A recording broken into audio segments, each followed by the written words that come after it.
Thanks for coming by the channel today and watching the video. We are going to talk about a few things today.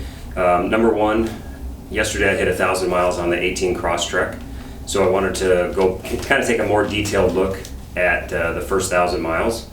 And I also, as an extra bonus, got my first dent yesterday, which was kind of a bummer, so we'll talk about that.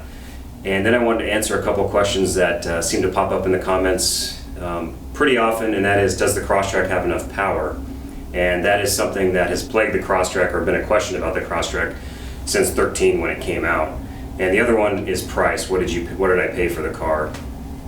I also want to go back and just kind of talk about the Apple CarPlay issue a little bit. So I really appreciate you watching. If you enjoy the video, please hit like and subscribe if you haven't already. And if you have any ideas for more Crosstrek videos, please let me know. Thanks for watching. So before we get started talking about the first 1,000 miles of the 18, I just wanted to give you a quick review if you haven't watched my other videos.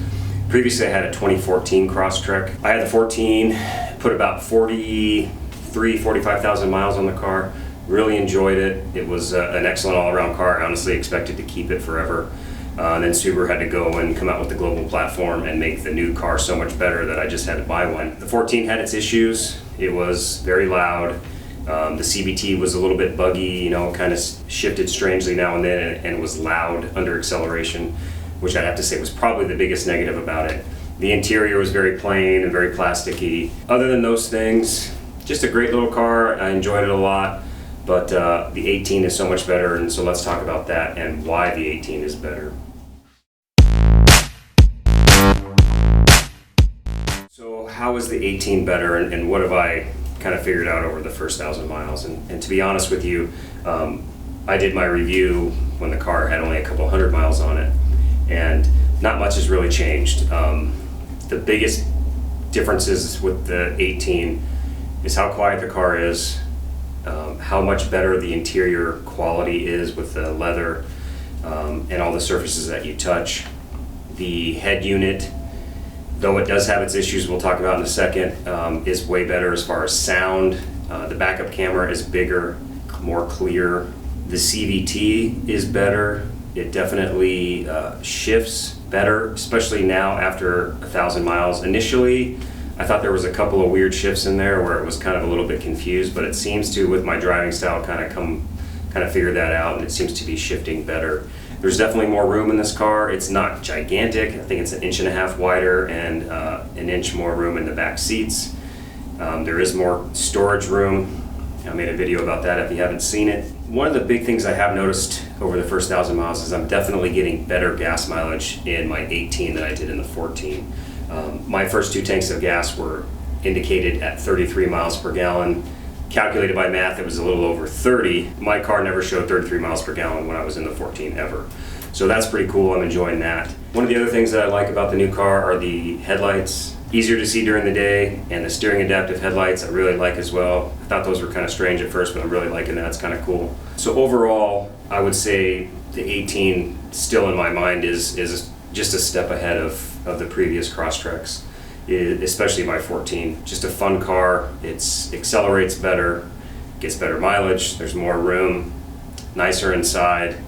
So it's just a really nice driving experience, and in fact, I kind of feel a little bit bad taking it off-road sometimes because it's so much nicer and it's so nice inside.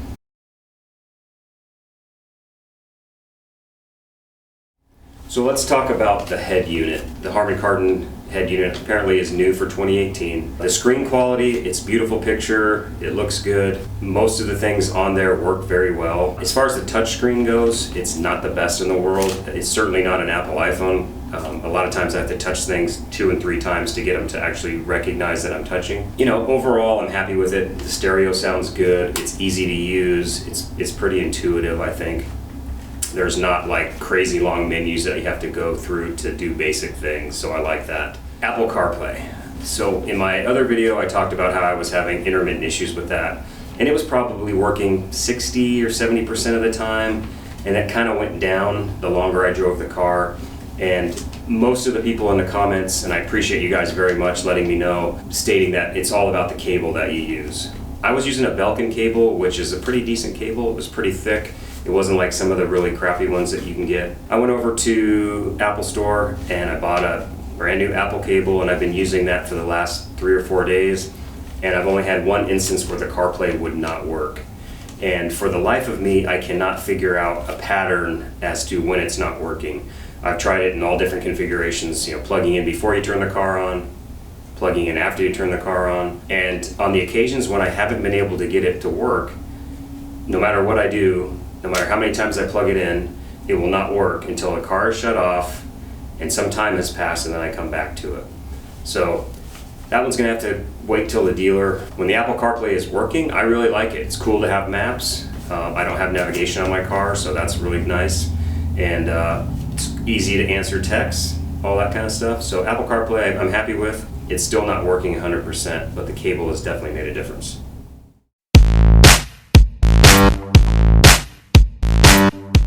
Overall, first 1,000 miles have been great. Like I mentioned at the beginning of the video, I did get my first dent yesterday. It's along the roof rail. It's nothing crazy, but essentially what happened was I picked up my mountain bike from the bike shop, and if you're familiar with how the car racks work, there you have to put your fork inside a designated spot, and then you lock the little gate on it, and that squeezes up against your fork so it can't come out. So what I did was I only had one side of the forks in and didn't realize it. The back was locked in, so when I turned a corner at slow speed, the bike basically just fell over. And it sounded like an elephant landed on the roof. So I told my son, I said, wow, that's gonna be a big dent. Thankfully, it wasn't a big dent. It's maybe about this big, and I'll show you a picture here.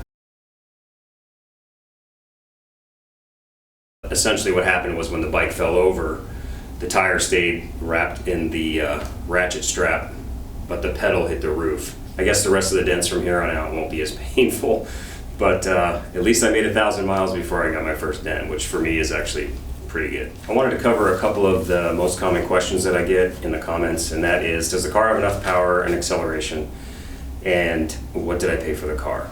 So let's just start with what I paid for the car first off. I paid $100 over invoice.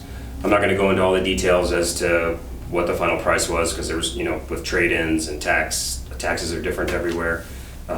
My dealer has a $3.99 fee. They charge $3.99 for tint, which in Tucson is a must, and that's basically what you're going to pay anywhere in town for tint. You can get it for $2.99, but it's the really cheap stuff. Beyond that, if you just kind of look at what the invoice price is online, I paid $100 over that, and I know there are bigger dealerships that will give you, even on the new 18s, will give you lower price than that, but for me it's worth it to shop local. My buddy works at Subaru here, and he's just an awesome guy, takes great care of me. So as far as the power issue goes, one of the concerns that someone voiced was, is there enough power if you have bikes and camping gear loaded in the car for going up inclines and hills and long grades? I live here in Tucson. I go up to Flagstaff quite a bit, and if you're not familiar with that drive, on I-17 north of Phoenix, there are some fairly significant grades and for miles, especially going into Camp Verde. I haven't been in there. I haven't been up that road yet with the 18, but I have been up there in the 14. And yes, you have to play around with the gearing a little bit to really make it okay. If you just stay and drive and try to drive up the long grades, you really have to get on the gas all the time, and it's downshifting constantly. So my suggestion is just to put it in paddle shift mode and manipulate the RPMs yourself. And when you do that, there's no issues at all. You can go 75, 85, and it's not a problem. I have not yet found a situation when the Crosstrek did not have enough power. By no stretch of the imagination is it a speed demon. I think we all know that. It has 152 horsepower now. Off the line, it's not fast. You're not going to be winning any drag races. But at speed, 35, 45, and you need to accelerate to get into a lane or to merge or whatever you need to do, it does fine. It actually not a problem at all. And I will say that I don't know if it's a manipulation of the CVT or if it's the new fuel injection and the extra little bit of horsepower. The car, the 18 feels, it accelerates better, it's better at speed, etc., etc. So I think it's definitely a vast improvement over the 14. As a recap, the first 1,000 miles has been great. I have no significant complaints about the car other than the Apple CarPlay not working properly. However, the cable does seem to have cured that for the most part. If you guys are having any other issues, I'd love to hear it. I appreciate you watching. Thank you very much. And if you have any questions about anything on the Crosstrek, please let me know.